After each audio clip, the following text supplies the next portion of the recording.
How are you doing? Hope you are very well and welcome to another exciting video। और इस video में हम लोग बात करेंगे पूरा, मतलब अगर आपने नहीं भी पढ़ा है फिर भी किसके बारे में, एसक्यूएल के बारे में। तो वीडियो स्टार्ट करने से पहले एक चीज़, आज क्या है, 15 अगस्त। 15 अगस्त यानी कि इंडिपेंडेंस डे, प्राउड मोमेंट अपने भारत के लिए। So if you are Indian, so drop a Indian flag in comment section and let's start the video. So wishing you a very happy Independence Day। 2,000 years later. सो आज इस video में हम लोग बात करेंगे कि एसक्यूएल क्या होता है, और पूरा का पूरा इस वीडियो को खत्म होते होते आप एसक्यूएल में मास्टर बन जाओगे। तो आइए स्टार्ट करते हैं। सबसे पहले एसक्यूएल समझ लो है क्या। तो एसक्यूएल कोई बहुत बड़ा भूत नहीं है, छोटा सा एक कीड़ा है जिसका नाम है स्ट्रक्चर्ड क्वेरी लैंग्वेज। लैंग्वेज, हाँ, यह एक लैंग्वेज, एक भाषा है, जैसे कि आपका programming language, scripting language, markup language, उसी प्रकार से आपका क्वेरी लैंग्वेज। समझ गए। तो एसक्यूएल क्या है, आपका एक स्ट्रक्चर्ड क्वेरी लैंग्वेज है। Is a language use to interact with relational database, you use it to. मतलब डेटाबेस पहले समझ लो क्या होता है। अगर आपको नहीं पता है कि डेटाबेस क्या होता है तो पहले ये जान लो, डेटाबेस मतलब एक ऐसा स्थान, एक ऐसा जगह जहाँ पे आपका सारा डेटा रखा जाता है। ठीक है। तो जैसे कि आपका फ़ोन की गैलरी, जो फ़ोटोज़ वाली गैलरी होती है, वो गैलरी की हम बात कर रहे हैं। तो वो गैलरी भी क्या है, एक प्रकार से एक डेटाबेस ही है। समझ गए। तो उस डेटाबेस में आप क्या करते हो, डेटा को रखते हो, है ना। तो डेटा करता क्या है, स्टोर डेटा।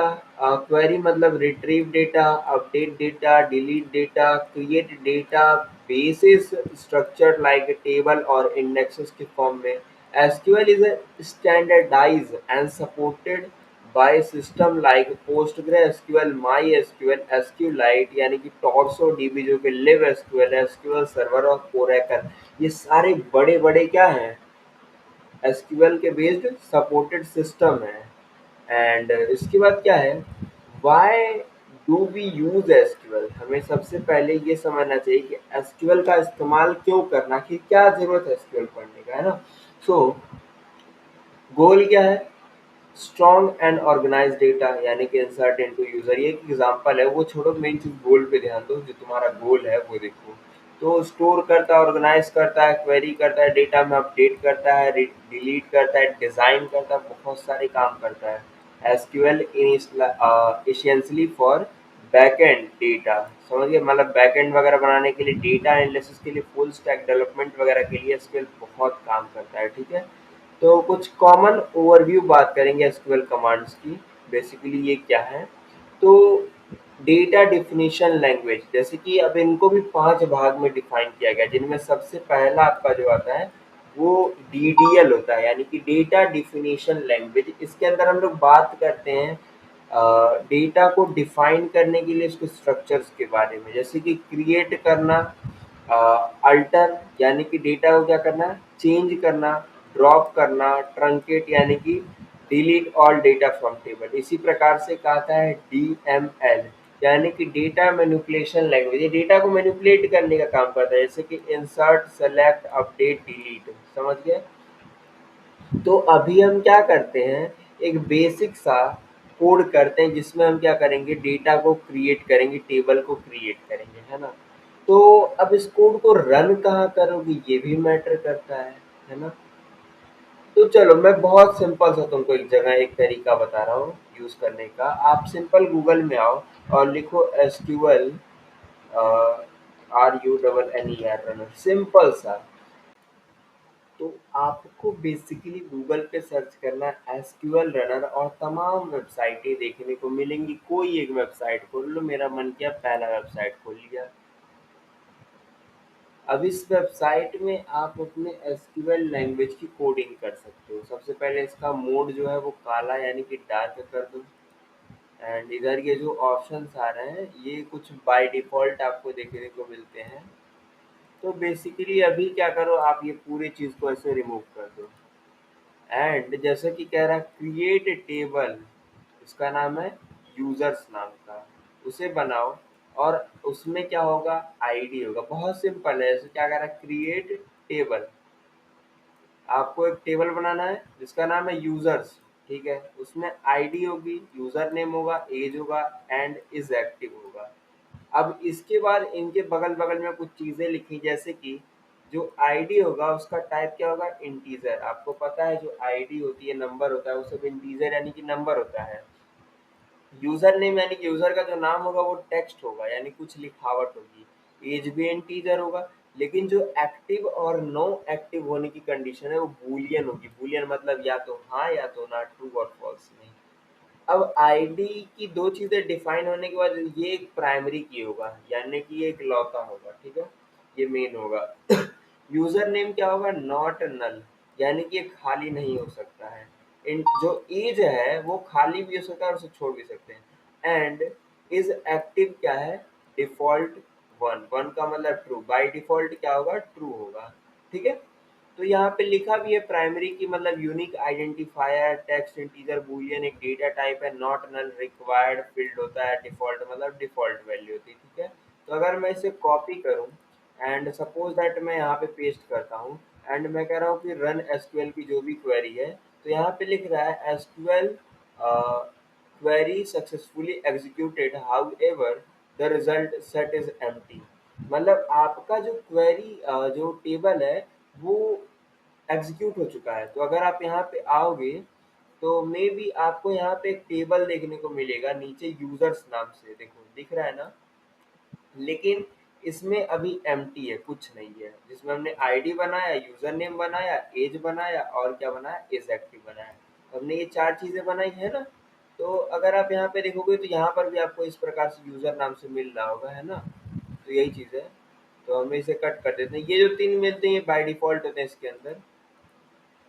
अब इसके बाद क्या है, अगर मान लो हमें डेटा भेजना है, इंसर्ट डेटा, तो उसके लिए क्या होता है, इंसर्ट इनटू, फिर उसका टेबल का नाम हमने लिखा ना, इंसर्ट इनटू यूजर्स, जहाँ पे यूजर नेम होगा और एज होगा और उसकी वैल्यूज होंगी। वैल्यू क्या होगी, एलिस और 25, ठीक है। तो अगर मैं इसे कॉपी करूँ और इसमें पेस्ट करूँ और रन एसक्यूएल करूँ, तो एसक्यूएल क्वेरी एग्जीक्यूटेड, इसका मतलब एसक्यूएल का क्वेरी एग्जीक्यूट कर दिया, कोई दिक्कत कोई परेशानी नहीं है, समझ गए। अब फिर से अवेलेबल टेबल में जाओगे और इस प्रकार से आओगे तो यहाँ पे आपको देखने को मिलेगा वन, एलिस, 25 और वन। इसका मतलब हमारा ये काम कर रहा है, ठीक है। अच्छा अगर मैं कुछ गलती करता हूँ तो एरर कैसे देखने को मिलेगा, देखो मैंने रन किया तो यहाँ पे मिलेगा error near value syntax error. Syntax का क्या है, एरर है, समझ गए। तो कितना सिंपल है। तो कुछ इस प्रकार से आप कर सकते हो और अगर मान लो और भी डेटा भेजना हो तो इसी प्रकार से आप भेज सकते हो। मैंने रन किया तो ये वापस से डेटा ऐड हो गया। अच्छा मैंने क्या कहा था, अगर आपको ध्यान होगा तो मैंने कहा था आईडी होगी और वो इंटीजर टाइप की होगी और वो प्राइमरी की होगी, ठीक है। यूजर नेम जो होगा वो नल नहीं होगा। तो अगर मैं यूजर नेम को नल छोड़ देता हूँ सपोज दैट, और मैं कहता हूँ ठीक है भाई साहब इसको रन करते हैं, तो मे बी जस्ट वेट, अभी रन करते हैं। तो यहाँ पे लिख रहा है एरर वन वैल्यू, यहाँ पे दो वैल्यूज मांग रहा है। अच्छा मैं इसको भी रिमूव कर देता हूँ सपोज दैट, और मैं केवल रन करता हूँ। तो यहाँ पे कह रहा है error not null consist fail users dot user name, यानी कि यूजर नेम नल नहीं हो सकता है, समझ गया। तो वही गलती यानी कि एरर मेरे को देखने को मिल रहा है ना।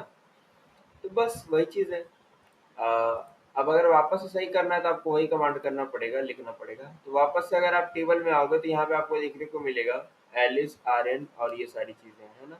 और एक्टिव की जो चीजें हैं वो क्या है आपका, बाय डिफॉल्ट ट्रू आ रहा है। अच्छा मान लो अगर मेरे को फॉल्स करना हो, कोई नया बंदा भेजता हूँ मैं, suppose that user name age, and साथ में मेरे को एक और वैल्यू भेजनी है जिसका नाम है यूजर नेम एज के बाद इज एक्टिव वाली कंडीशन जो है ना। तो इज एक्टिव वाली कंडीशन को भी मैं भेजता हूँ यहाँ पे कॉमा करके,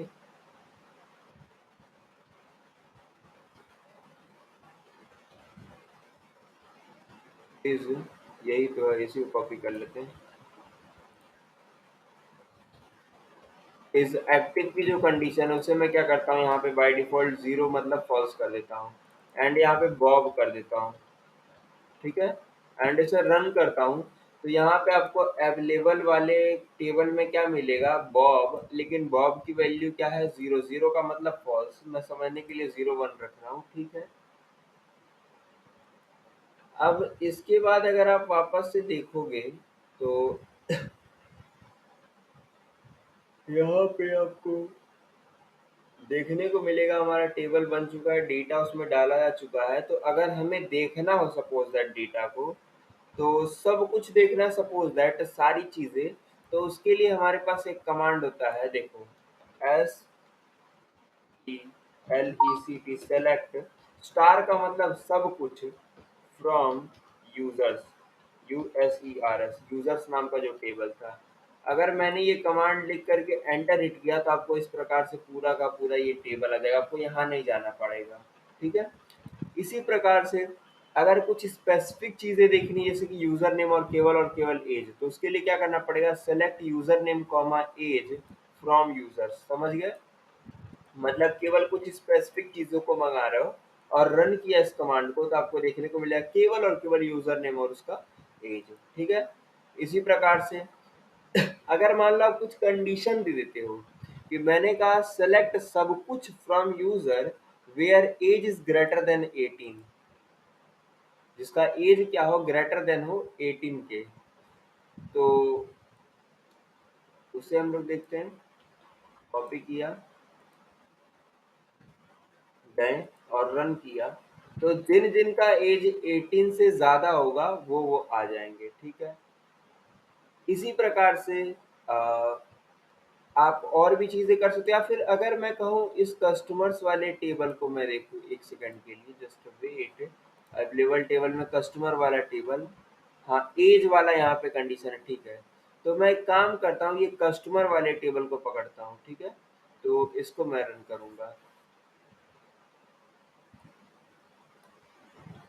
कॉपी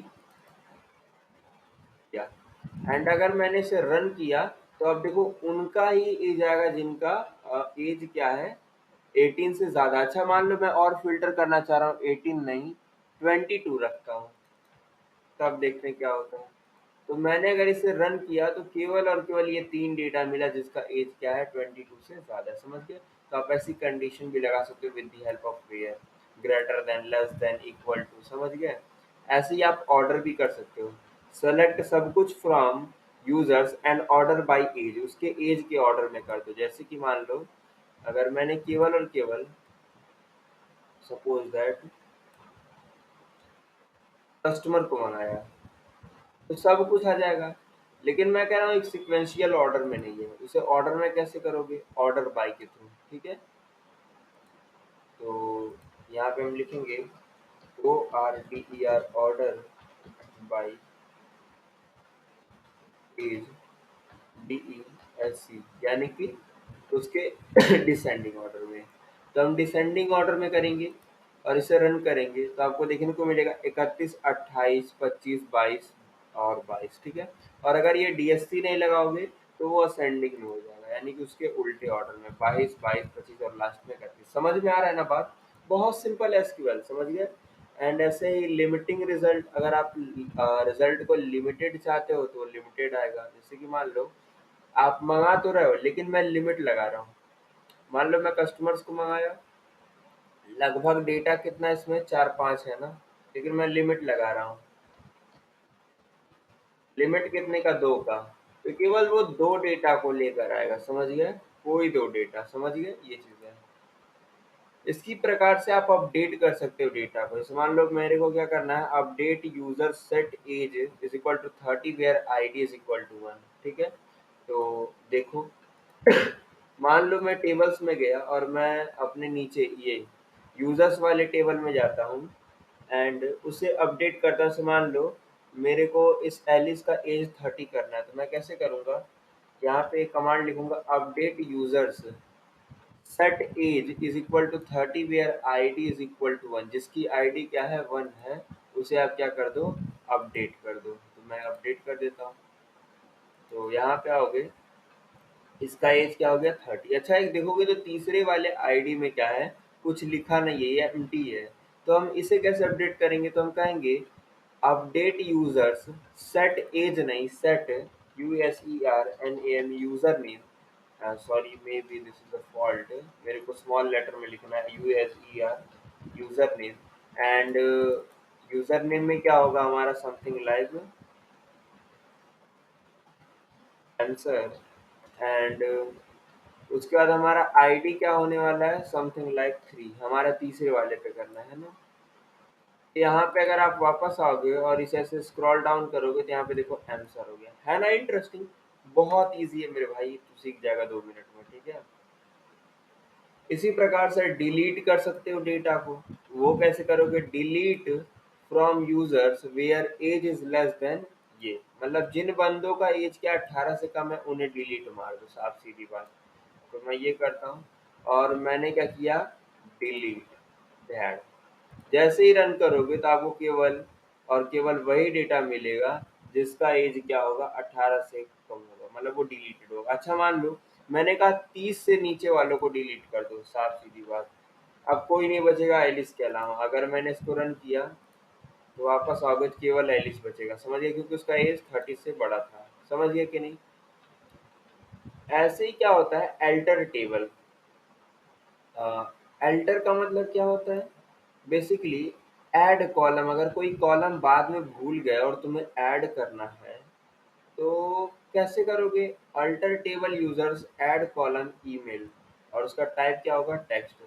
यानी कि अगर आपको याद होगा तो मैं आपको बता दूं कि इसमें ईमेल नाम का कोई भी कॉलम रो कुछ नहीं है, समझिए। तो अगर वो मेरे को ऐड करना होगा तो मेरे को लिखना पड़ेगा अल्टर टेबल, और टेबल का नाम ऐड कॉलम ईमेल, जिसका टाइप टेक्स्ट होगा। मैंने जैसे ही रन किया और वापस से मैं गया तो यहाँ पे आपको देखने को मिलेगा एक ईमेल का शब्द, है ना, है कि नहीं इंटरेस्टिंग। अच्छा अगर मान लो मैंने ये चीज़ें ऐड कर दी, इसमें और भी चीज़ें आती हैं। अ, मान लो सपोज दैट आपको किसी को रीनेम करना है, जैसे कि आपने अल्टर टेबल यूजर में से रीनेम किया कॉलम जिसका नाम है ईमेल, उसको कांटेक्ट ईमेल से, तो ये भी आप कर सकते हो। यानी कि आप इस बार क्या कर रहे हो, उसको रीनेम कर रहे हो, उसका नाम पहले कुछ और था लेकिन आप उसे बदल कर क्या कर दिए, कुछ और कर दिए। तो अगर आप इसे रन करोगे तो वापस से आप यहाँ पे आओगे और ऐसे ही नीचे आओगे तो कांटेक्ट ईमेल करके मिलेगा, समझ लो बहुत ईजी है मेरे भाई, ठीक है।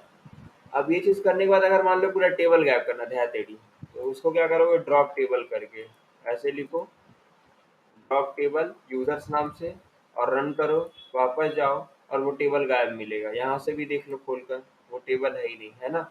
अच्छा एक काम करते हैं हम लोग, पता है क्या, इसका टेबल उड़ाने का कोशिश करते हैं, जो ऑर्डर्स नाम का टेबल है। चलो ये खुरापात करते हैं, ORDERS ऑर्डर्स, और मैंने इसे रन किया तो यहाँ पे क्या होगा, ऑर्डर्स वाला टेबल भी उड़ जाएगा। अगर मैंने इसको खोल के देखा, देखो वो टेबल भी गायब है ना।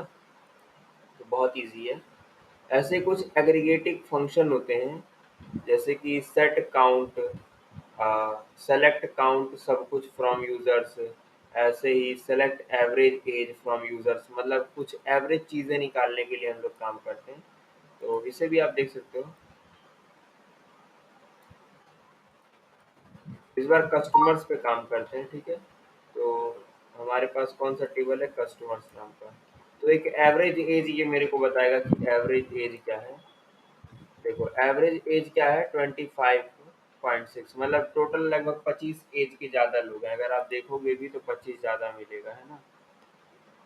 इसी प्रकार से ग्रुप बाई, आप उनको ग्रुप्स में डिवाइड भी कर सकते हो, जैसे कि जो एक्टिव होंगे वो अलग और जो एक्टिव नहीं होंगे वो अलग, ठीक है।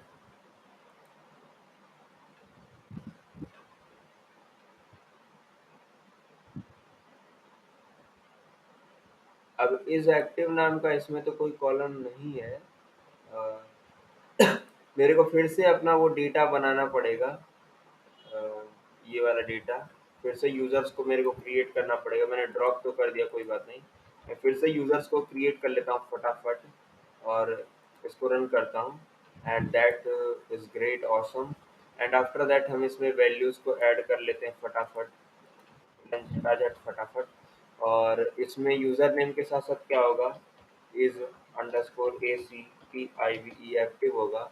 और इसकी वैल्यू मैं बाय डिफ़ॉल्ट क्या रखूँगा, अभी 0 रखूँगा और रन करूँगा। इज़ एक्टिव स्पेलिंग गलत है मे बी, यही तो दिक्कत होती है, मेरे को याद नहीं रहता है। Is ACTIVE, is ACTIVE, is active सही तो है। अच्छा, कॉमा नहीं लगाया। चलो रन करते हैं। हमारा रन कर गया। यहाँ पे आओगे देखोगे तो हमारा 0 आया, ठीक है। नाम बदलते हैं, बॉब करते हैं, एज वही रहने देते हैं, रन करते हैं, ठीक है। मैंने कहा ARYAN करते हैं एंड एज समथिंग लाइक 250 कर देते हैं एंड रन किया, सही है। अभी क्या करते हैं, अनएक्टिव वालों के लिए बनाते हैं एंड अनएक्टिव वालों के लिए हम क्या करेंगे, ऐसे ही नाम में कुछ छेड़छाड़ कर देते हैं एंड रन करते हैं एंड ठीक है। एंड के की पुमा का ऐसा कुछ लिख देते हैं रैंडम एंड 22 साल दे देते हैं एंड रन करते हैं एंड इसी प्रकार से 44 साल दे के इसकी वैल्यू को कुछ और दे देते हैं एंड रन करते हैं। ले देखिए हमारा मुद्दा क्या था, हमें टेबल बनाया था। देखो हमारा टेबल बन भी चुका है, इसमें कुछ लोग एक्टिव हैं कुछ लोग एक्टिव नहीं है। अब हमें क्या करना है, छांटना है। वो छांटने वाला काम कौन करेगा, देखो ये क्या है, ये एग्रीगेट फंक्शन। तो हम क्या करते हैं, इन्हें ग्रुप्स में डिवाइड करवा देंगे, जो एक्टिव होंगे वो अलग, जो नहीं एक्टिव होंगे वो अलग, ठीक है। सिंपल सा था। इसे रन करेंगे तो यहाँ पे हमको देखने को मिलेगा क्या है, टोटल काउंट 3 ऐसे लोग हैं जो कि एक्टिव हैं, 3 ऐसे लोग हैं जो कि एक्टिव नहीं है ना। कितना ऑसम, अमेजिंग। तो बस यही चीज़ है। इसी प्रकार से आप ज्वाइन कर सकते हो दो टेबल्स को। जैसे कि select T dot amount U dot user name from transaction T and join users you on T user ID and you user ID, समझ गए। तो ये सारी चीजें हैं। कुछ कॉन्स्टेंट्स होते हैं उनके बारे में जान लो, प्राइमरी की क्या होता है, फॉर्जन की क्या होता है, नॉट नल क्या होता है। प्राइमरी मतलब एक यूनिक की होती है, फॉर्जन मतलब एक लिंक होता है एक टेबल से दूसरे टेबल के बीच में, नॉट नल खाली नहीं होता है, यूनिक मतलब एकदम यूनिक होगा, डुप्लीकेट नहीं होगा, चेक मतलब वैलिडेट करता है। एंड कॉमन चीज़ें जैसे कि इंटीजर, रियल मतलब डेसिमल नंबर, टेक्स्ट मतलब स्ट्रिंग, बूलियन मतलब ट्रू फॉल्स, एंड डेट रखोगे तो वो डेट आएगा, ठीक है। एंड अभी हम क्या करते हैं, एग्जांपल लेते हैं फाइनेंस एप टेबल का। इसमें हमने क्या किया,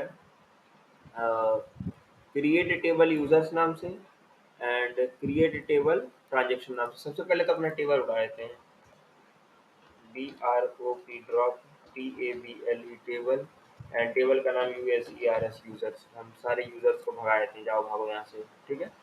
भगाने के बाद अभी हम इस टेबल को क्रिएट करेंगे, तो ऐसे धड़ धड़ धड़ धड़ धड़ धड़ करते हुए ऐसे नीचे तक आएंगे और कॉपी करेंगे और यहाँ पर आके ऐसे पेस्ट कर देंगे धड़ धड़ धड़ धड़, और ऐसे रन कर देंगे। तो क्या कर देगा, पूरा का पूरा एग्जीक्यूट कर देगा और दो टेबल बनाएगा, ट्रांजेक्शन और यूजर नाम से, ठीक है। तो बस ये बेसिक सी चीज़ें थी। और इसमें अगर आप देखोगे तो यहाँ पे एक्टिव टेबल्स में तो आपको यहाँ पे देखने को मिल जाएगा एक यूजर्स नाम से और एक ये नाम से। तो इसी प्रकार से आप ऐसे ढेर सारी चीज़ों को भी बना सकते हो। इसमें क्या है, टाइप है एंड इसका टेक्स्ट होगा, इसमें चेक भी होगा, टाइप इन इनकम और एक्सपेंस को लेकर है। तो तमाम चीज़ें इतना डिटेल में आपको जानने की, मतलब एक बेसिक सा ओवरव्यू मैंने बता दिया आप कैसे करोगे चीज़ों को। बाकी और भी तमाम चीज़ें हैं जिन्हें आप एक्सप्लोर करोगे, बट अभी इतनी सारी चीज़ों को छोड़ते हुए, आगे बढ़ते हुए, हम और कुछ नई चीज़ों को एक्सप्लोर करते हैं। जैसे कि प्रैक्टिस चैलेंज क्या होने वाला है आपके लिए। आप क्या करोगे, एक टेबल नया बनाओगे, इंसर्ट करोगे, 3 यूज़र्स को अपडेट करोगे, डिलीट करोगे, शो करोगे उनको, ठीक है, ज्वाइन करोगे। ये सारी चीज़ें आपको करनी ही आपका होमवर्क है। So great, let's deep dive into TorsoDB, a modern age-native database that fast, lightweight, and built for developers who care about performance, scale, and easy to use. Simple सा एक ऐसे विषय में बात करेंगे जो कि बहुत ही इंटरेस्टिंग है, यूट्यूब पे बहुत कम मिलने वाला है, मतलब मिलेगा ही नहीं, छोड़ जाएंगे।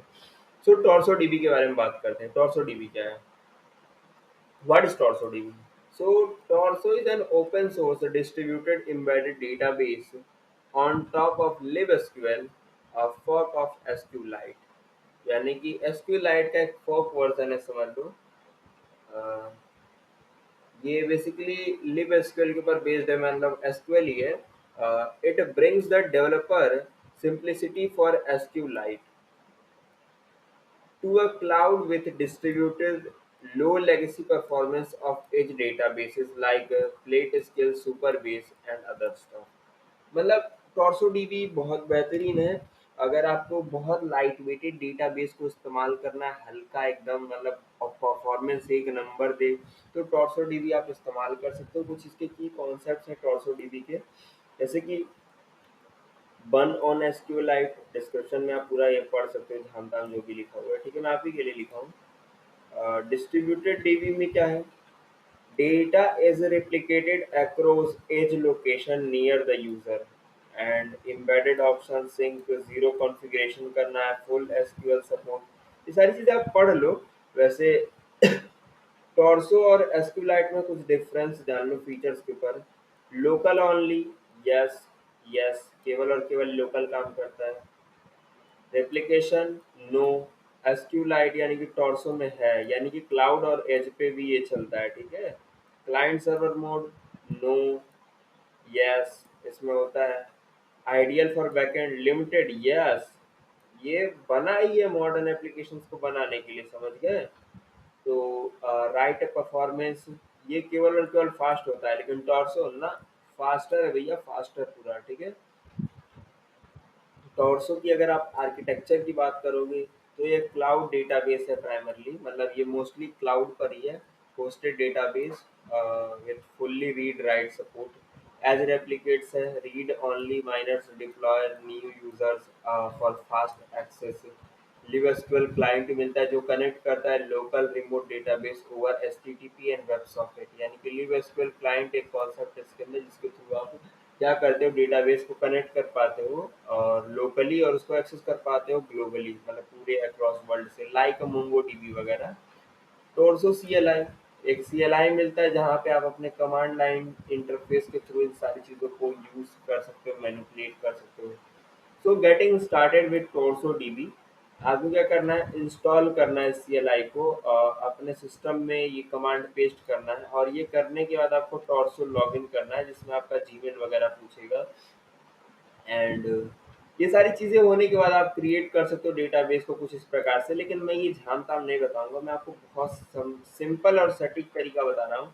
अपने ब्राउज़र में आकर सिंपल आपको सर्च करना है क्या, टॉर्सो डीबी, है ना, तो लिखो टॉर्सो डीबी। तो आप ये लिख के जब एंटर हिट करोगे तो आपको एक इंटरफेस देखने को मिलेगा, ठीक है।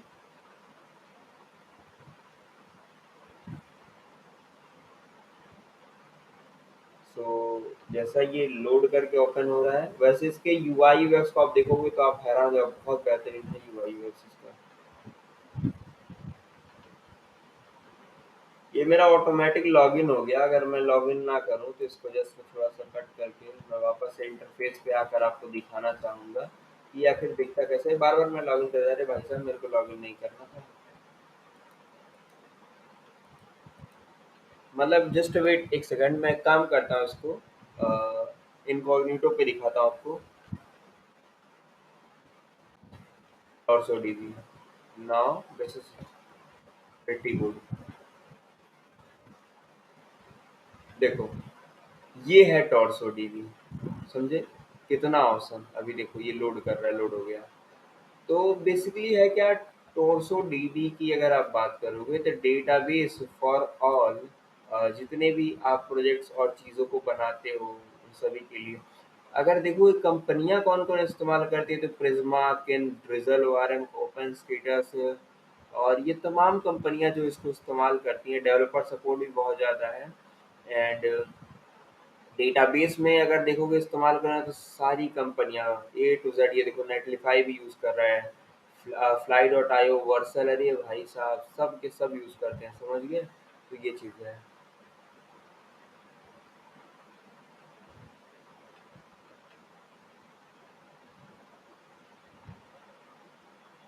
तो जैसे कि वो एक तरीका है सीएलआई के थ्रू करने का। मैं आपको एक सिंपल तरीका बताता हूँ। आपको यहाँ से साइन अप करना है, सिंपल सा। मैंने तो ऑलरेडी मेरा अकाउंट है, मैंने बना रखा है बहुत पहले का। बट आपको क्या करना है, सिंपल साइन अप करना है। एंड साइन अप करने में ये क्या कुछ बेसिक सी चीज़ें पूछता है आपसे, like your email, password and other सब थिंग्स। कुछ बेसिक डिटेल्स को आप अपने मन से फिल आउट करके इसे कंटिन्यू कर सकते हो, या फिर आप डायरेक्ट गिटहब और गूगल से भी लॉगिन कर सकते हो, दोनों ऑप्शन है। लॉगिन होने के बाद आपको ऐसा ही इंटरफेस देखने को मिलता है। एंड इस इंटरफेस में फर्स्ट ऑफ ऑल इधर इसे डिलीट कर दो।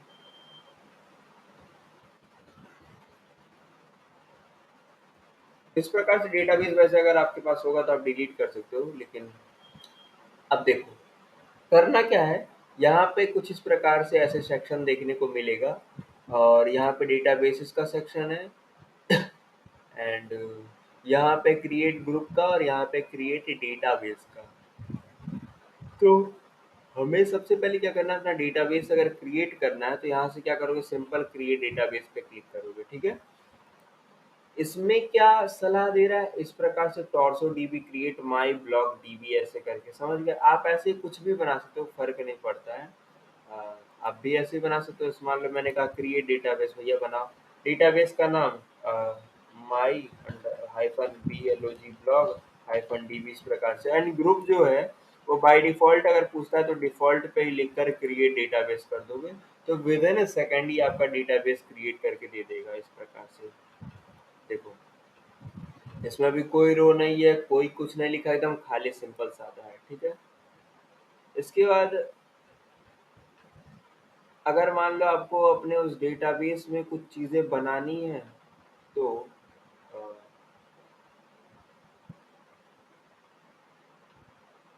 या अभी इस चीज़ के बारे में बात करते हैं। बेसिकली क्या है, यहाँ पे अगर आप देखोगे तो इस प्रकार से आपको देखने को मिलेगा ये पूरा कमांड। अगर आप ये इसमें पेस्ट करते हो, सपोज दैट आप इसमें पेस्ट कैसे करोगे, देखो सबसे पहले आप अपने यहाँ पे से इंटरफेस पे आके डेटाबेस पे क्लिक करो, और यहाँ पे थ्री डॉट्स पे क्लिक करके यहाँ पे ओपन का ऑप्शन मिलेगा, कॉपी यूआरएल मिलेगा, क्रिएट टोकन मिलेगा, एनालिटिक्स मिलेगा, टॉप क्वेरीज मिलेगा, एडिट डेटा मिलेगा, और क्रिएट ब्रोड। तो हमें एडिट डेटा पे क्लिक करके यहाँ पे दो ऑप्शन मिलेंगे, आप किसी के साथ जा सकते हो। मैं ड्रिजल वाला चूज करना चाहूँगा, तो ड्रिजल स्टूडियो को मैं क्लिक करके ओपन कर लूँगा।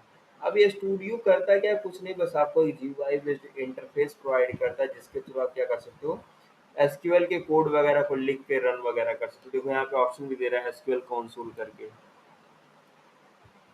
तो कुछ इस प्रकार से यहाँ पे दिख रहा है ना। और अगर आप इसे रन करोगे तो आपको जो भी डेटा होगा वो आपको देखने को मिल जाएगा। अभी हम क्या करते हैं, एक टेबल बनाते हैं। ये जो यहाँ से कमांड है, इसे हम क्या करते हैं, एक टेबल बनाते हैं एंड इसे रन करते हैं, सिंपल। तो जैसे ही रन करोगे तो यहाँ पे एक ओके करके दिख रहा होगा, यहाँ पे अगर आप देखोगे, है ना। तो अब इसके बाद क्या है, ये आपका टेबल बन चुका है। आप कहोगे कैसे मैं देखूँ कि टेबल बना है कि नहीं, तो एसक्यूएल कंसोल से बाहर निकलोगे एंड यहाँ पे आओगे, देखो यूजर्स नाम का एक टेबल बना कि नहीं, देखो थोड़ा सा और जूम कर लो, ठीक है। तो इसकी अभी आवश्यकता नहीं है।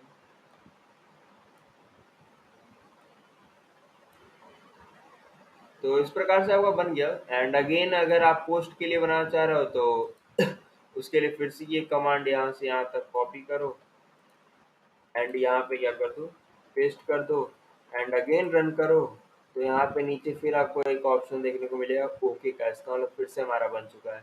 तो वापस से अगर आप जाओगे तो यहाँ पे एक पोस्ट नाम का देखने को मिलेगा, और उस पोस्ट में क्या होगा, चीज़ें होंगी जो जो आपने इसमें कहा होगा।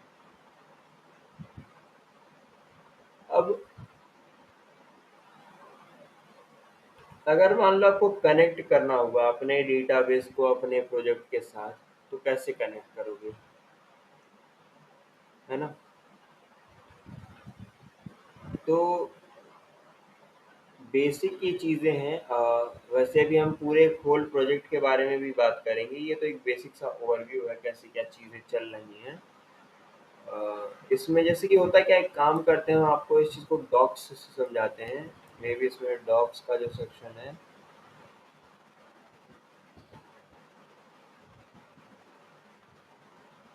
तो डॉक्यूमेंटेशन से ज़्यादा बेहतरीन तरीके से आपको समझ में आएगा कि इसमें चीज़ें क्या-क्या हैं और कैसे वर्क कर रही हैं।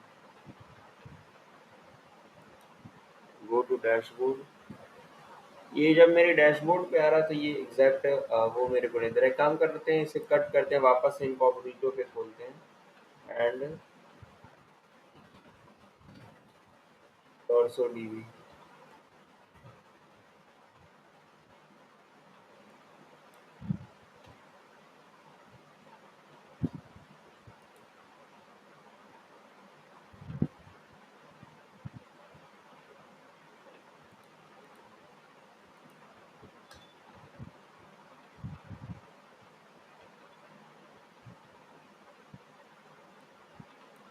डायरेक्ट लॉगिन का इंटरफेस क्यों दे रहा है? मेरे को पहले अपनी वेबसाइट पे ले चलो।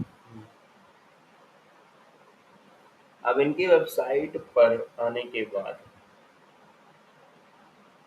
What the rubbish.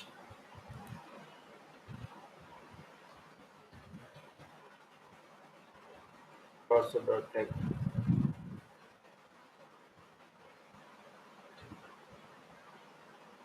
यहाँ पे डॉक्स का सेक्शन है, डॉक्स को क्लिक करो। डॉक्यूमेंटेशन।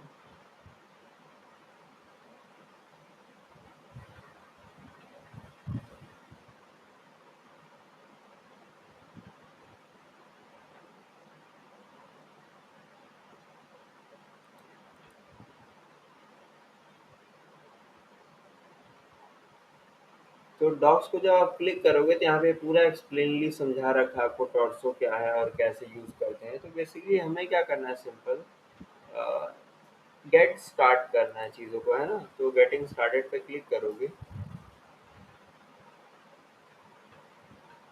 तो गेट स्टार्ट पे जब आप क्लिक करोगे, वेट अ सेकेंड।